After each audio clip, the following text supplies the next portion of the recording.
urban neighbors. This is super, super cool. I'm very excited to talk about this. The future of living proposal. So, Yeah. affordable, attainable workforce housing. And you had me to your office and explained kind of exactly what this is. We went through a rendering. It is, I feel like it's a resurgence of those original apartments that were built in like the 60s and 70s that someone could afford, but they were ambitious and they wanted to grow and Hmm. they needed a quick place to live and maybe move out of within a few years. And that area that they're in for those first few years, it's almost like an incubator, right? Am Right. I describing that Yeah, correctly? it's a good way to look at it. So this was I'll go back. My son Heath, 2 years ago, came in. He's at USC, California. He's in the Iving and Young School of Design and Entrepreneurship, and they basically are starting up business and incubators and design and whatever.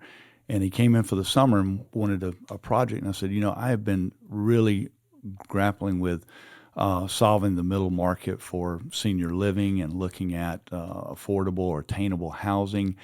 I'm not good at it. I've been doing high end houses and higher end senior living. I don't really understand it. And he had that policy starting, that research, and he said, I want to dive into this. So he and an architect student buddy came up at the end of the summer and presented a plan to us that was urban neighbors, and quite a lot of details. Two young freshmen and sophomore college students presenting this. Now I am all the time kind of giving feedback on this, and I'm going, wow, this is a pretty good idea. But simply put, it's urban neighbor is building the future of affordable uh, community eccentric housing for the young professional. Mm. That's the way this started off. Just really young professional. We'll get into workforce later.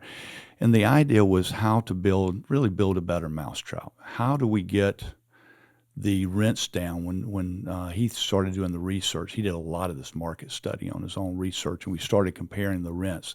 So you're a young professional, you graduate out of Auburn or Florida State, you're knocking down maybe anywhere from 65 to $100,000, maybe in that range, and you look at, I want to live downtown Tampa. Well, let's go to a studio and start at $2,700 a month. Yeah. Yeah. Or try to get a roommate and you're over 3,000, you're just up and up. So you want to be near this. So you can go out in Brandon, and we get a little further out and you get the rents down. Then we're driving that car every time we get in Yep. a car, or Uber costs are too far. How do we make this work in an urban environment? The only way for a developer to make it work is two ways. Either one, you're going to get some subsidies and grants and all of that. And there's opportunity out there. And those were things I really didn't understand. How would we do it for a developer to make sense, but the community to benefit, and that young person? So we started looking at design. So, all right, you want an affordable apartment? It's got to be small. It's got to be cheap. Mm-hmm. Well, that's what you think. Well, we don't want to do that. We don't want to do just small and cheap. So the idea came up on how to build a better, smaller unit. So if we're reducing the unit sizes from 25 to 30%, trying to get the rental cost in that same percentage reduction. It was really re-looking at how the design works, and also how the quality of life is. So one, what are you spending money on in apartment buildings? For the most part, you got 250 to 400 unit apartment. We've got every amenity known to man. We got $1 million swimming pool. We've got billiard rooms. We've got fitness rooms. We've got everything that we can do to outdraw the next guy. Movie rooms. We've got rooftop bars. We've got this and that. A lot of that money is put in that. So let's strip it all away, and let's say the community, the surrounding, the neighborhood is your amenity. I want Mm. to live in Ybor, and Ybor can provide all that. We got a Gold's Gym coming. We got plenty of bars we can walk to food service and services. So we pull all that back and we go, okay, we don't need that. Then we look at how the buildings are laid out. Everybody kind of feels like they need big space. Well, you go on a really nice 50, 60-foot boat, and you got like 4 bedrooms in there, and you got 3 bathrooms and a kitchen and all that, and it's 500 square feet. So the idea of how you purposely design spaces and think about how storage is, how things are built, you can get there. Then we've got to get the structure down. We want to build a quality. We don't want to build just a simple wood frame type, build it as cheap as we can, which you might do in a subsidized type project.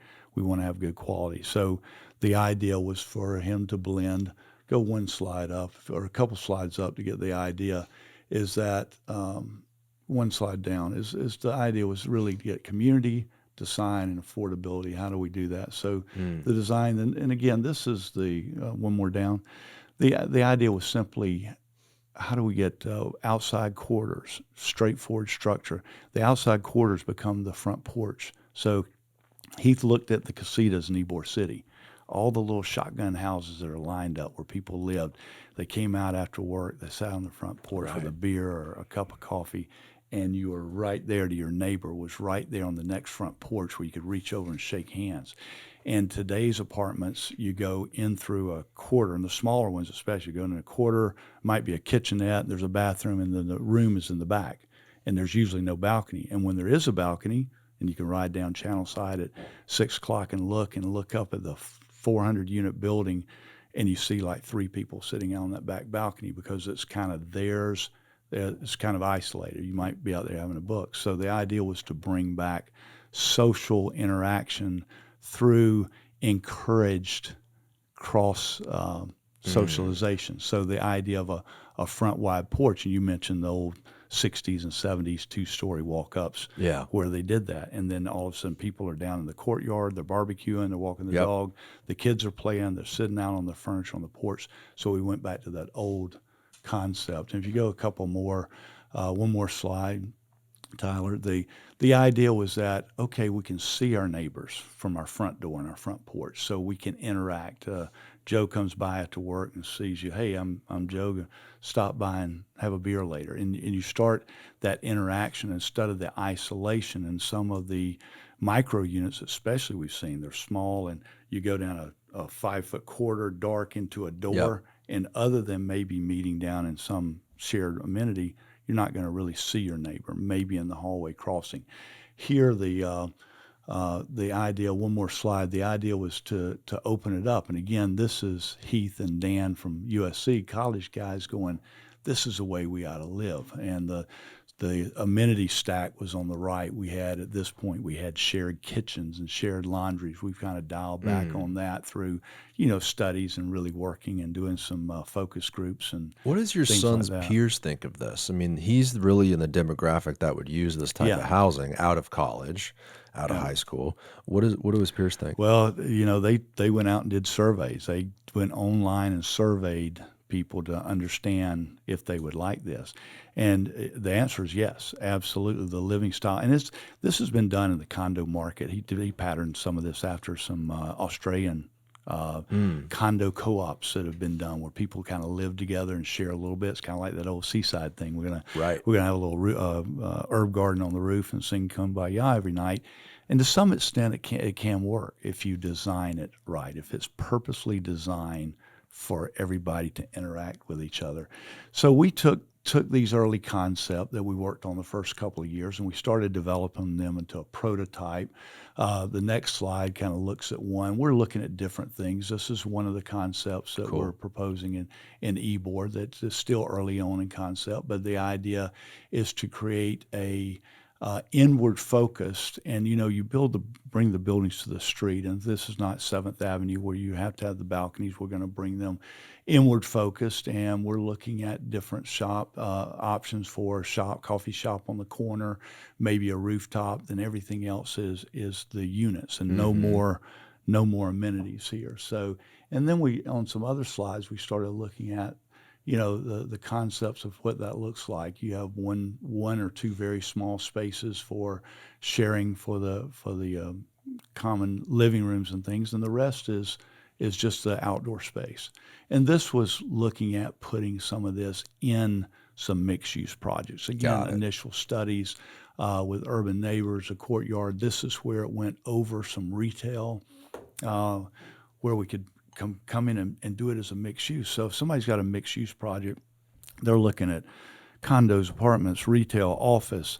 This urban neighbors concept can fit in a part of that and just be, 80 units. You can do it 60 unit. We tried to pot it out to where you're living with smaller groups. So even if you're in a pod, we originally wanted about 40 to 50 people living in a pod because you got to know your neighbor and it didn't become too big. So different size concepts now to see how many people we could put in one. If you enjoyed this clip, click here for the full episode and make sure to subscribe. Thank you guys for watching.